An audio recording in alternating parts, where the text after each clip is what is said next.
বিশ্বের অনেক জায়গায় মারাত্মক ভূমিকম্প হচ্ছে মাঝে মাঝেই। কয়েকদিন আগে আমাদের প্রতিবেশী দেশ মিয়ানমার এবং থাইল্যান্ডে 7.7 মাত্রার ভূমিকম্পে কী পরিমাণ ক্ষতির শিকার হয়েছে সেখানকার মানুষ গণমাধ্যমের কল্যাণে আমরা কিন্তু দেখেছি।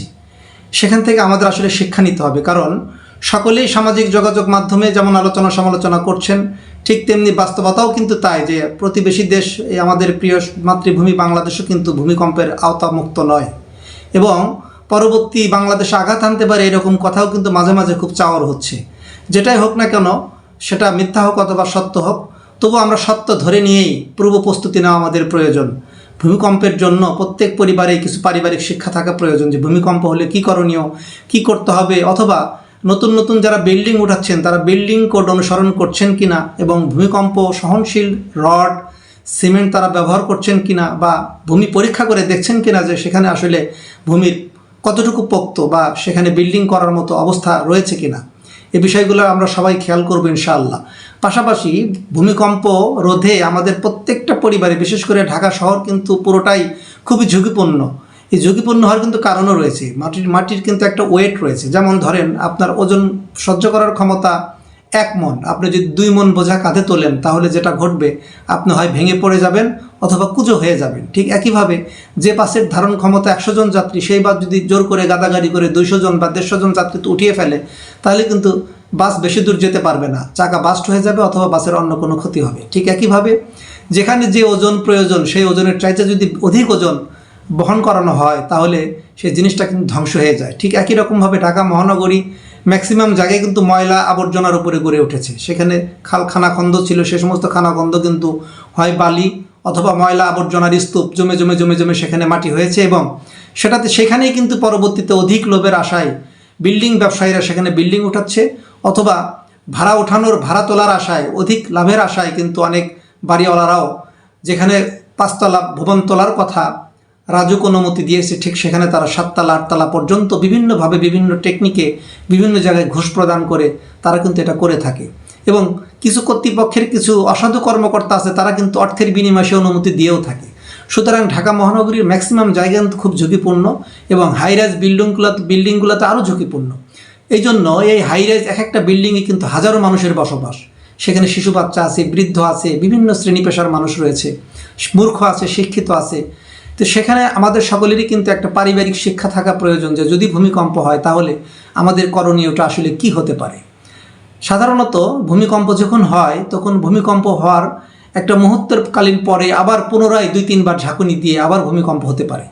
এ সমস্ত বিষয় শিক্ষা আমাদের সরকারি উদ্যোগে, টেলিভিশনে, নাটকের মাধ্যমে, পত্রপত্রিকায় সপ্তাহব্যাপী একটা শিক্ষামূলক অনুষ্ঠান প্রচার করা প্রয়োজন। যেহেতু ভূমিকম্প হলে ক্ষয়ক্ষতি হওয়ার আগেই সেটা নিবারণের চেষ্টা করা বা সেখান থেকে শিক্ষা নেওয়া এবং সেই অনুযায়ী পথ চলা কিন্তু আমাদের উচিত। ভূমিকম্প যখন হয় ঠিক তখন আমাদের আসলে আগে থেকে দেখে রাখতে হবে, যদি হাই রাইজ বিল্ডিং হয় তাহলে দেখে রাখতে হবে যে বিল্ডিংয়ের কোন অংশটাতে ভীম রয়েছে।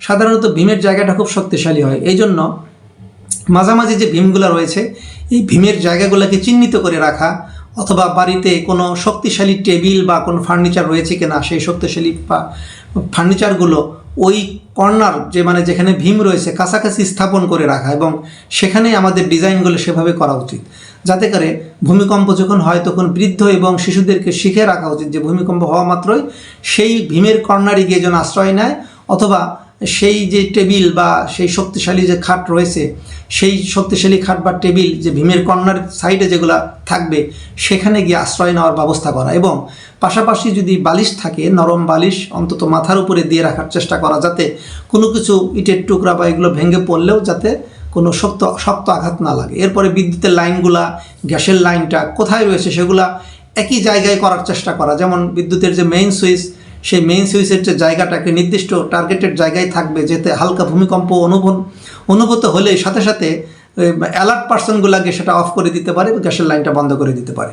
এই বিষয়গুলো যদি ট্রেনিংয়ের মধ্যে থাকে, মাঝে মাঝে যদি আমরা, যেমন বৃহস্পতিবার শুক্রবার যখন ছুটির দিন থাকে অথবা শনিবারে, তো যে যার সুবিধা মতো সময় কিন্তু মাঝে মাঝে এই ট্রেনিংগুলো করানো, গ্যাসের চুলা থাকলে বা গ্যাসের সিলিন্ডার থাকলে যাতে আগুন লাগলে কী করতে হবে বিষয়গুলো ট্রেনিং করানো, কিন্তু প্রত্যেক পরিবারেরই উচিত, বিশেষ করে ভূমিকম্প নিয়ে, যেহেতু ভূমিকম্প নিয়ে কথা হচ্ছে, সুতরাং ভূমিকম্প বিষয়ে এরকম সতর্কতা অবলম্বন করা জরুরি।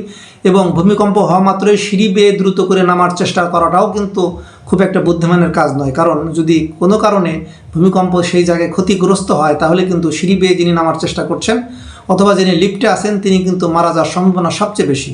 এই জন্য সবচেয়ে বুদ্ধিমানের কাজ হবে যে মাথার উপরে বালিশ দিয়ে শক্ত বিছানা বা শক্ত টেবিলের নিচে অবস্থান করা, এবং সেটা অবশ্যই ভীমের কর্নারে হইতে হবে, যেখানে ভীম আছে, অথবা ভীমের কর্নারের দরজার আড়ালে গিয়ে সেখানে আশ্রয় নেওয়ার ব্যবস্থা করা এবং মাথার উপরে সেটা শক্ত করে ধরা এবং বসে থাকা অথবা বসে থাকাই ভালো, হাঁটু গেড়ে বসে থাকা। এবং সেখানে যদি আমরা গাড়ির ভিতরে থাকি তাহলে অবশ্যই গাড়ি স্টপ করে গাড়ির ভিতরে অবস্থান করা উচিত। আর যদি মাটিতে থাকি তাহলে অন্তত শুয়ে পড়ার চেষ্টা করা উচিত, যাতে পড়ে গিয়ে কোনো আঘাত না লাগে। এই বিষয়গুলো আমাদের সতর্ক থাকা উচিত। পাশাপাশি বিল্ডিং কোড মেনে বিল্ডিং করা উচিত এবং সেফটি আরও যে সমস্ত বিষয় রয়েছে এই সমস্ত বিষয় ইন্টারনেট দেখে হোক, ইউটিউব থেকে শিক্ষা নিয়ে হোক, অথবা সামাজিকভাবে রাষ্ট্রীয়ভাবে যে শিক্ষাগুলো দেওয়া হয়ে থাকে সেগুলা গ্রহণ করে প্রত্যেক পরিবারের গার্জিয়ানের উচিত, বিশেষ করে মায়েদের, কারণ মায়েদের এই নলেজটা সবচেয়ে বেশি থাকা উচিত, কারণ পুরুষেরা কর্মক্ষম, পুরুষেরা সাধারণত বেশিরভাগ সময় বাইরে থাকে। এই জন্য সেই ট্রেনিংটা বাচ্চাদেরও দেওয়া উচিত, নিজেদের থাকা উচিত। আসুন, ভূমিকম্প প্রবণ অঞ্চল হিসেবে, ভূমিকম্প প্রবণ অঞ্চলের বাসিন্দা হিসেবে আমাদেরকে পূর্ব প্রস্তুতি হিসেবে অবশ্যই আমরা ইন্টারনেট খুঁজে হোক, ইউটিউব দেখে হোক, পত্রপত্রিকা পড়ে হোক, অথবা কোনো বই পুস্তক কিনে সেই নলেজ সংগ্রহ করে আমাদের পরিবারের সবাইকে আমরা সেই জ্ঞানটা দেই এবং সেই নিয়মগুলো আমরা অনুসরণ করার চেষ্টা করি।